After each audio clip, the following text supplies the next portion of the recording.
Great. So today we are discussing how to track your post-sales conversions. And I'm really excited about this topic. It's part of our series about sales and the pre-sales motion and how to apply it to post-sales and all the things we can learn. There's some similarities, some differences, but I think there's so much we can learn from each other. So that's the idea behind this series. So how to track your post-sales conversions. It's co-led by Cinthia Silva, who is OG at and part of CxXchange and SuccessHour. So I know you've seen her before. But Cinthia, for those of us who maybe are new today or haven't had a chance to really meet you and learn what you're doing, can maybe just a quick introduction about who you are and what you do. Yeah, definitely. Cinthia Silva, customer success for Nasdaq, our Fintech Division. I spent a lot of the bulk of my career on the sales side of the role, and recently came into customer success. And this is, I think, so a really going to be a great conversation because conversions is all you think about on the pre-sale side, and so kind of dissecting it on the post-sale, I think, is going to be really an interesting kind of. I'm curious to get everybody's insights on it. Yeah, it should be fun. And I knew that Cinthia would be a great partner in crime on this topic because we've both spent some time in sales. And so you've definitely been a great partner as we've been developing this topic. So yeah, so let's jump in. Thanks. Jay is also one of our key folks who's been uh, volunteering and working in loads and loads of ways. So Jay knows his way around. You also, Jay, you do what, like the newsletter and lots of different things, right? Yeah. So News You Can Use is our weekly internal newsletter. I work on that with Kathy. And as Jan mentioned, we're also so close to finally launching our YouTube page. So we're going to be posting the recorded sessions going as far back to January 1 of 2023. So if you've missed a session, fear not. They will be shared, as well as the slide decks and the breakout notes and resource pages for each of those sessions. Wow. So super excited about that, and super excited for today's session. I was joking earlier with Cinthia and Jan that I've seen that, this is not Cynthia's first time co-leading, and it's always fun to see all the folks that Jan is able to bring on board, and be able to pick their brains on the topic of the week. So super excited for today's topic. All right. Yeah, and what happened was we were doing sort of a series about sales and post sales, right? And what kinds of things we can learn from and borrow from the pre-sales motion and apply to the post sales motion. And then oddly enough, we had like a big change in the schedule, and then I found that I needed to add a couple of fill in sessions, and it really got me thinking more creatively. And I was like, oh my God, this is sort of like a light bulb moment when I started thinking about sales conversions. When you have marketing and sales conversions, they're tracking. We see this funnel that we think of, in terms of the sales process, the marketing funnel that starts and it goes down until finally, then those are the customers that are signing on the dotted line. Well, they're tracking every single thing that happens throughout, but the only time they get to the money is at the bottom of the funnel. And they call each of these different steps a conversion. And they're looking at their conversion rates all the time. Doesn't matter if you're in marketing ops, sales ops, RevOps, if you're in marketing, if you're in sales, you're constantly thinking about how you've converted these prospects from one stage to the next. And I thought, wouldn't it be interesting? Because so often as CS leaders, we think about all of these different things that we're tracking in our metrics, but we don't necessarily think about them as converting them from one stage to the next or from one milestone to the next, right? And how much time it's taken, and if they've done it, like, are we improving the amount of time in terms of lessening the amount of time that they're in each stage? We don't really think about it that way. So I thought it would be interesting to apply that sort of concept to the post sales motion and see, like, what what does that do for us? How does that illuminate things? So that's where this all sort of came from, and having a lot of fun with it. I knew that Cinthia, coming from sales, and I've had a background in sales, that it would be a fun conversation. And so please feel free to fill in your thoughts as you go along. But let me just start sharing some slides with you. And so that's how we arrive then on how to track your post-sales conversions. So here we are, March 19th. And as I think I already mentioned, we're recording the session, which I did hit record, so that's exciting. Feel free to either raise your hand or come off mute if you have a question, something to clarify, or something you want to add in to the conversation. And be sure to build your network. We want to continue this conversation in our Slack community, and get together with folks, that you've connected with on LinkedIn, and all of those things. So here we go. So what is a conversion? Now, as usual, I just want to let you know, as usual, we do have a few articles here that should help you think about how to do the math on conversion, and what types of things are conversions in that funnel that I described. But just going back to just kind of what is a conversion. So when you think about it, RevOps, they will think about conversion rates for each step of the customer life cycle. But one of the things that's really common is, like, for marketing, like, they'll take a look at how many people landed on the website, how long did they stay on the website, what things are they doing on the website, did they, click on something that you wanted them to click on, did they get schedule a demo, are they engaging with somebody, like, did we convert them to go beyond just looking at the website and actually doing something? And so they're looking at those ratios a lot, right? And then, what are all of the other sort of stages they're trying to move them through? And then for sales, all of the, initial conversations, and they'll literally break apart, each conversation that they need to have, and sometimes have, 3 stages, 5 stages, 7 stages. It depends upon how complex the product is, that sort of thing. And actually then measure that. So anything that is in marketing, that will lead to an MQL, a marketing qualified lead.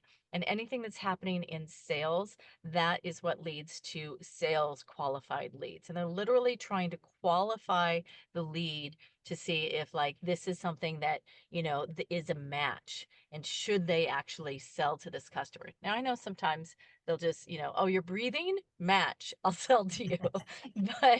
but other times they're actually literally checking for more complex information, right? Cinthia, what do you want to add to that? I love that, because you're spot on in that.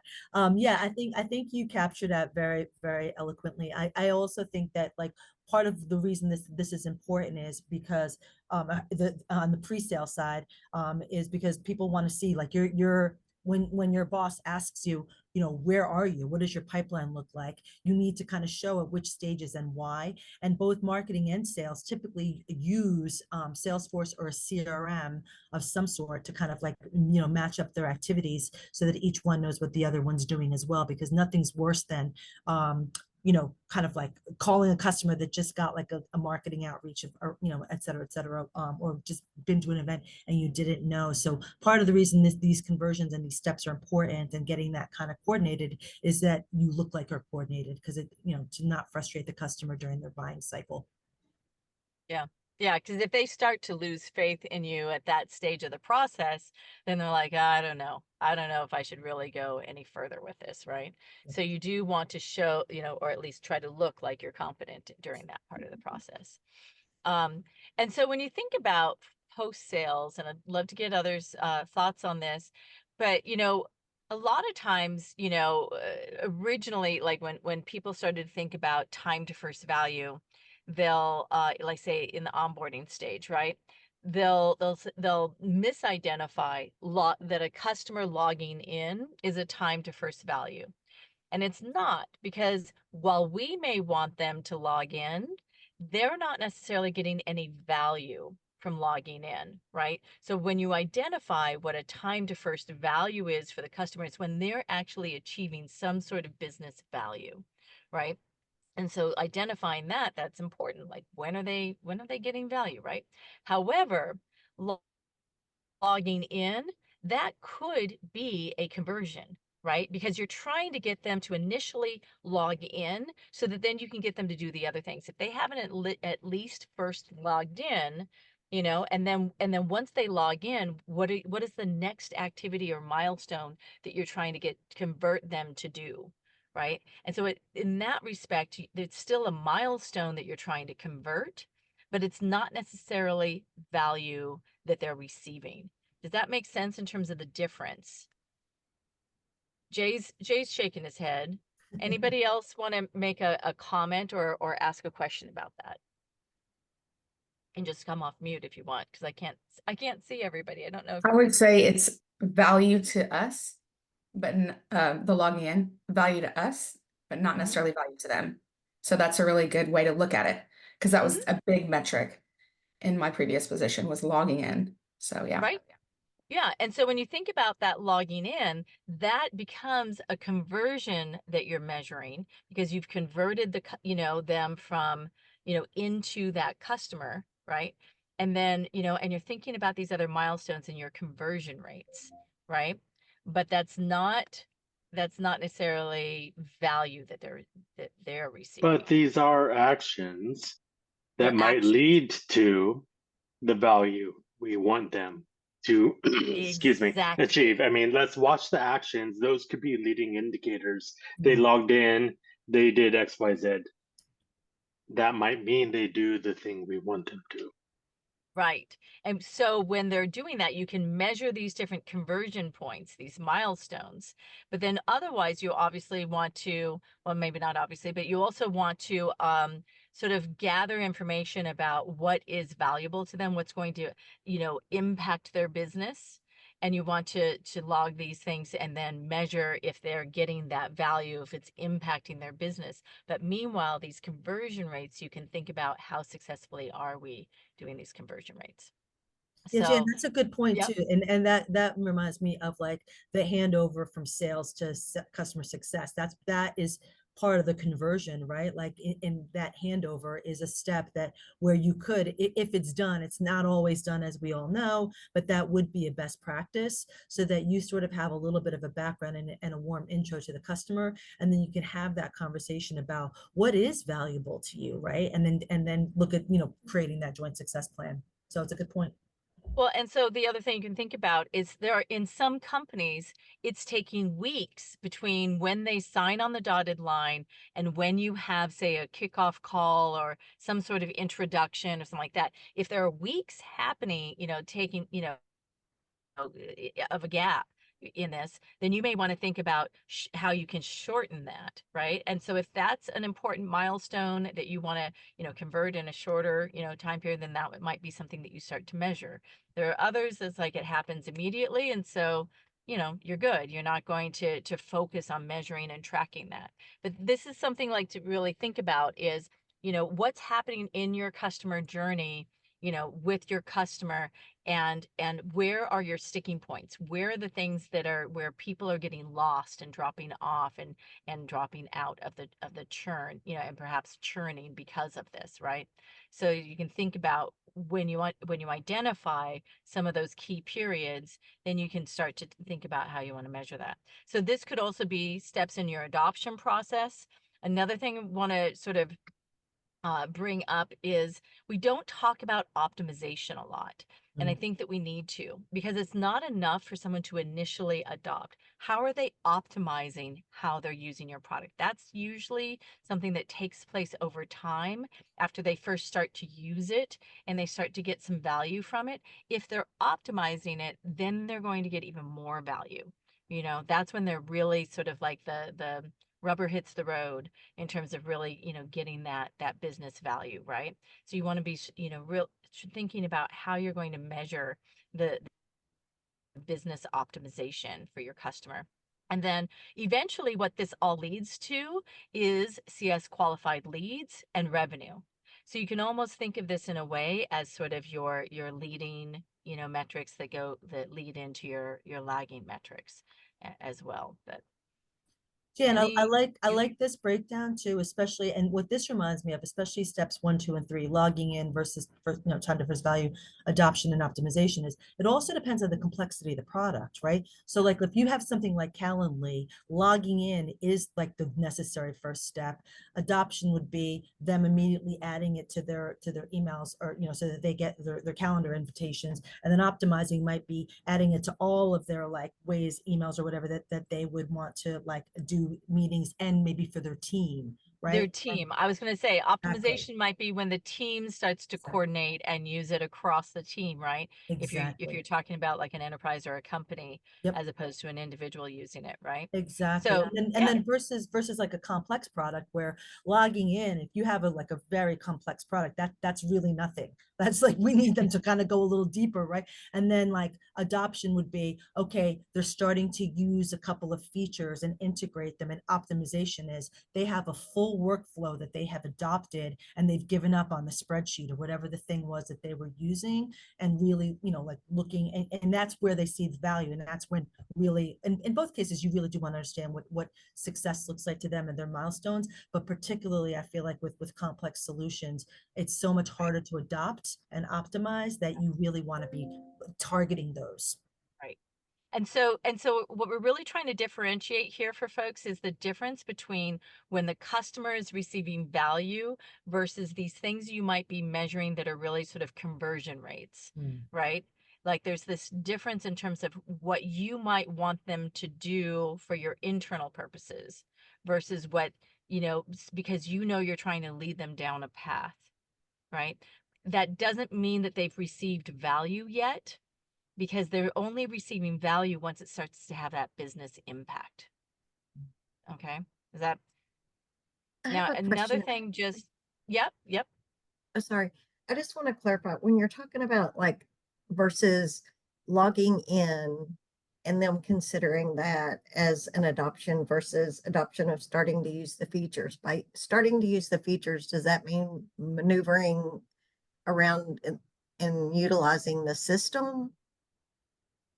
It could. I mean, it depends on what your product is and what your customer base is. But yeah, I mean, it could.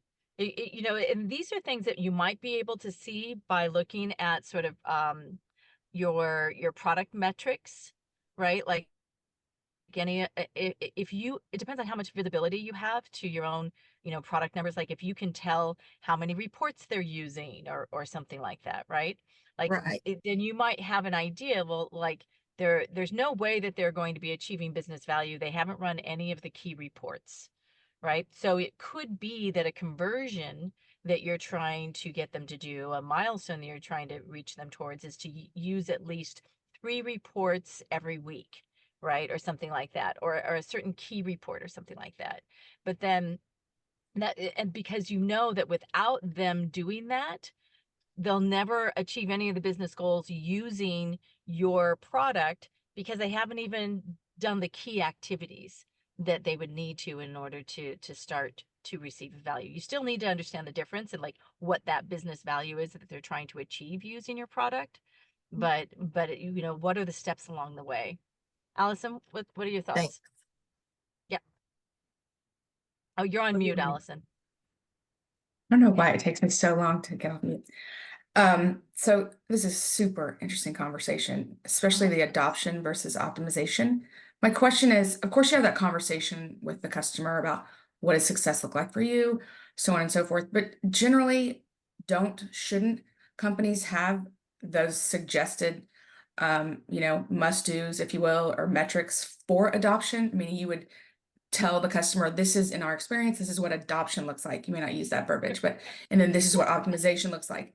And then using their feedback and, kind of, learning their workflows, kind of some guidance, I guess. Is that typically what is the best? Well, you could look at them by personas, right? And segments. Okay. You would know like a specific persona or a segment like has specific use cases. And so Right, okay. ideally, like for like adoption, you would say typically like somebody in your vertical would like use certain features or certain reports or things of that sort. And then the optimization would be if they expand on that, right? And Right, okay. the full boat. But that's actually, I mean, I think, Janet, hopefully that helps your question too, Janet, because I think it's like it can be difficult sometimes to measure that unless you and I think this process sort of chicken and egg, don't you think, Jan? Because it's just like you could use this process to figure out what the best use cases are and what the features are that are most relevant to your persona or segment.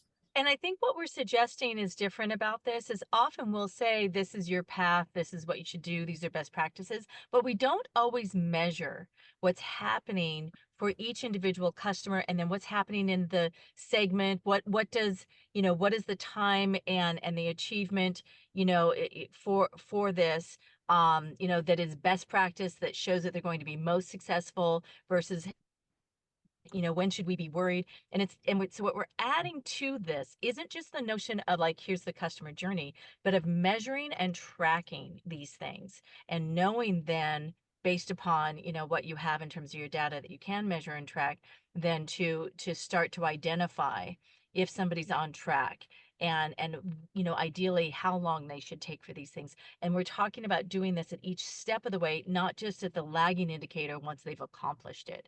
Because what happens is if you're waiting until they've done it or until they're late, you're kind of too late. You can actually have a proactive approach and check, what's happening along the way to see if they're on track, earlier in an earlier stage, and do something about it at an earlier stage if you're tracking these things and measuring and staying up with them earlier.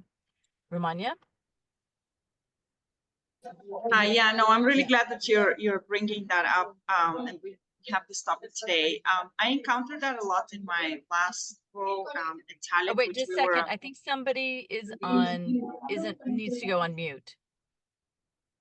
Not you, Ramanya. It may be me because I'm outside, so I'll speak fast. Oh, okay. I had to be outside of my house. Yeah, so I'll be very fast. Yeah, that's good. But yeah, it's interesting because when we would speak to the bank, which acquired our startup a couple of years back, for them, success was, okay, they purchased it. That's success. Like, that's what we measure. And at Talent, we are so disciplined exactly about what Cinthia and you were speaking about. It's about like all the steps and how do you utilize the full suite of accessories that go with the feature. Example, invoicing. Not only do I access it and generate, but do I use like send to my email feature? Do I use copy other people on my team feature? Like all of that. So that really, really speaks to me. And just the last point, what I find good and productive about this is when we can mention these stories to customers that are unsure. So that's why you can say, here's how a successful retail customer with our solution acts and behaves. And that kind of helps us determine the health and also. Yep. No, it's great. And so hopefully you've also been taking a look at this slide because I want to be sure that we get out to the breakout session. But, this is what we've also sort of been speaking to. One of the key things I want to leave you with, though, is you do want to think about what your baseline is, because if you don't know what your baseline is to begin with, and you don't know if you're actually able to track these things very well, but also then you don't know where you started, so you don't know what you've improved. And if you don't know what you've improved or not improved, then you can't iterate, and you don't know what activities are actually having an impact. And oftentimes, what part of what prevents us from being truly proactive in our roles is that we focus on the things that are easy, like that present us like, oh, this person needs support, so I'll help them, instead of sending them over to support. When if instead what proactive activities you're trying to help the customer achieve to get them to stay on track, then you'll focus your effort there. Right. And these are the activities that you really want where you want to help them with being strategic and receiving value, so that eventually you can either, it's like a no-brainer to renew them or to get them into expansion and purchasing, upselling or purchasing topics. But no, thanks, Jay. I'm so glad that you shared that quote from Wayne. All right. So I just want to point out then, whoops, this is not this way. Also, this is the questions you're going to get. Did everybody download the breakout notes? Be sure to take breakout notes from your discussion. Here's some additional articles. So we're going to go away for 18 minutes. and then we'll come back for a few minutes to discuss. But we're going to talk about, you know, asking you if you've identified steps in your customer journeys, and if you have an idea of what milestones you might want to track or that they should be achieving, and if you haven't, then how could you you know, track and look at these conversion rates. So that's what we're gonna whoops, a daisy. I'll fix that later. So that's what we're gonna step out and do. Be sure to get your breakout notes and download the slides. I guess I'll get this before you download. And let me set up the group. It's good to have everybody back. How was the conversation? Did any aha moments? I learned a lot. Yeah? What kinds of things did you learn? Is it Nita or Netta? Sorry. It's Netta. I'm Netta? fairly new to CS. I Oh, knew great. based on my previous interactions that I kind of know a thing or two. So that helped. Excellent. I really liked how Kat led the session as well. Oh, good, good. That's nice to be able to share, right? Ralphie, I'm so glad that you're here today, because I know that you've been doing a lot around measurement and looking at conversions. What kinds of things have you been thinking about lately on this topic? Lately, it's been onboarding. So I think everyone probably experienced the high churn rates in 2023. So we have shifted our focus to be more around how can we get our customers onboarded a lot faster, so we can really start to focus on that land and expand model. And just kind of customer-led growth in general. So one of the things we've been looking at is like really looking at time to value, looking at time to production, kind of measuring in some instances the flow from tech discovery. What happened between tech discovery and them going into production? What are the things that we did in the pre-sales process that made that process smoother? What are things we didn't do? So a lot of our focus has really been around just understanding what we can change in the pre-sales process and post-sales process to make onboarding easier for our customers. Interesting. And now I know that you also, while you have contracts, you also have a usage model. Is there anything different that you're having to look at in these conversions and things you're tracking because of it being a usage model? I think it's very different because product usage is not like logins, and you can never really gauge where a customer should be at that point in the journey. You're looking at, okay, their usage should be X by 6 months in, but that really doesn't give you a lot of indications on if they're doing well, because overnight you can get that message, okay, we're moving to a new vendor. So one of the things we've been trying to layer on top of that is more what additional features are they're using? What insights are we getting from other customers that are in their vertical? What are they doing with our products? So it's really beyond just looking at that one piece of usage and really digging into the value, making sure we're tying back to that success plan, what does success mean to them, and having those strategic conversations. So meeting with them regularly to understand what's happening in their market, what's happening with their competition, how are they growing, and those types of conversations. Now, I know you also, sorry folks, I know Ralphie's business pretty intimately, so I wanted to bring out some thoughts on this, and I definitely want to hear from everybody else too. But Ralphie, I know also you implemented last year a PLG, sort of a freemium model as well. Are you also looking at the conversions that are taking place, before they become a paid customer as part of this? It's one of the reasons why we shifted to start looking at that pre-sale motion, because what I was learning is customers that started in our PLG motion were way more successful than customers that were going through our sales motion. And it was very surprising because it was opposite the year before. So what we're seeing is that self-serve motion, making sure they're able to quickly, answer their questions, whether it's through our bots or whether it's through our support team, really allows them to go through the motion really, really quickly, because we work with mainly developers. And on the pre-sale side, we're not seeing the same thing necessarily. So the insights that I'm seeing from customers that are starting on PLG is showing that self-serve motion is what our customers seek more than what they're receiving in the pre-sales motion. I hope that makes sense. Well, I Yeah. think we all see that in our consumer life, right? Like there's nothing I find more aggravating than when I have to interact with a human to accomplish something. And so, I will prefer and lean into the car dealership that lets me schedule my own appointments, or I will prefer and I will lean into the salon that lets me schedule my own appointments. So I love what Ralphie is saying, and I want us to honor that like as a discipline. I'm also trying to figure out in the high touch space that I tend to interact with, like trying to like reconcile those two thoughts, Mhm. Well, and I think that's something too, when we're looking at like digital and scaled CS, there are a lot of things that even our high touch customers want to be able to do for themselves. If you find that they have to email you to get a report to email it back to them, really? Like, things like that. It's like, why can't we just open up these reports so they can just run them themselves whenever they want?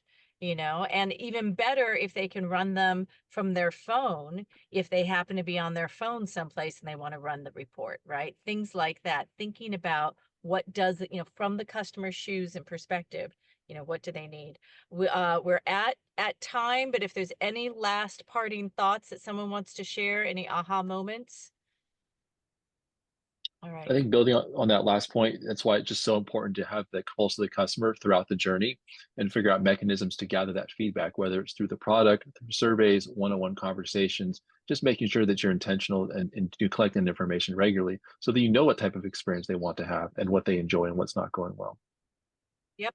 That's a That's great point. Great too. way to Yeah, definitely a good point. And I think like also too, digital strategies, a lot of people think that it's just for like tier 3s, like your lowest paying customers. But as everybody here was pointing out, it serves everyone. And then it frees up the CSM to have more strategic conversations, quite frankly.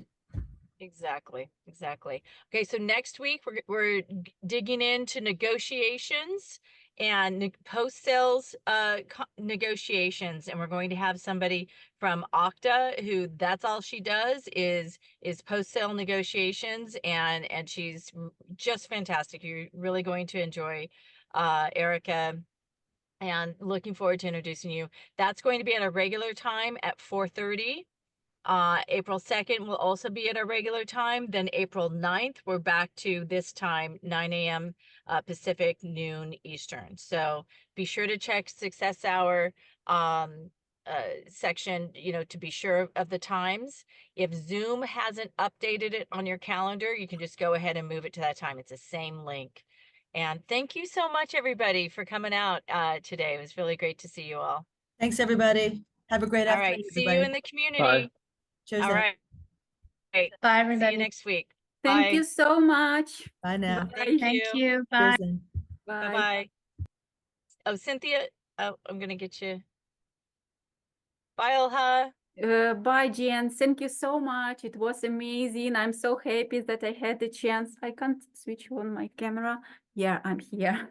Thank you so great. much. Yeah, I'm so happy that I have a chance to attend this session. And Good.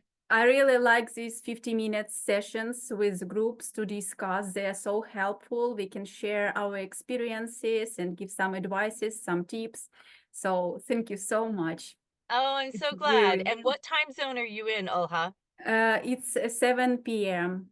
Oh, great. So then I'll Yes. see you again April 9th. Yeah, hope. yeah, Yes, I'll be yes. here. Thank you. And, Have a and we're nice. going to start at least once a month having it at the earlier time, but I have trouble with Zoom doing the updates when I do that. And so I'll send out an email to do the updates, but it may not always get to you. So check on the schedule. And Yeah. otherwise I'll be trying to do it on LinkedIn, and then I'll also in our Slack community be posting have- there to try and Yeah, I Good. have booked in calendar, so don't worry. I'll be Great. there. Thank Great, you so much. great. Have a nice day. Great. You too. Have a See good you night. next session. Thank you, Okay. Jen. Bye. Bye-bye. Thank you so much for tuning into this week's episode of Success Hour, formerly known as CS Office Hours. We regularly put out new content, so to be the first to know, like this episode, tap that notification bell, hit that subscribe button, and we look forward to seeing you soon.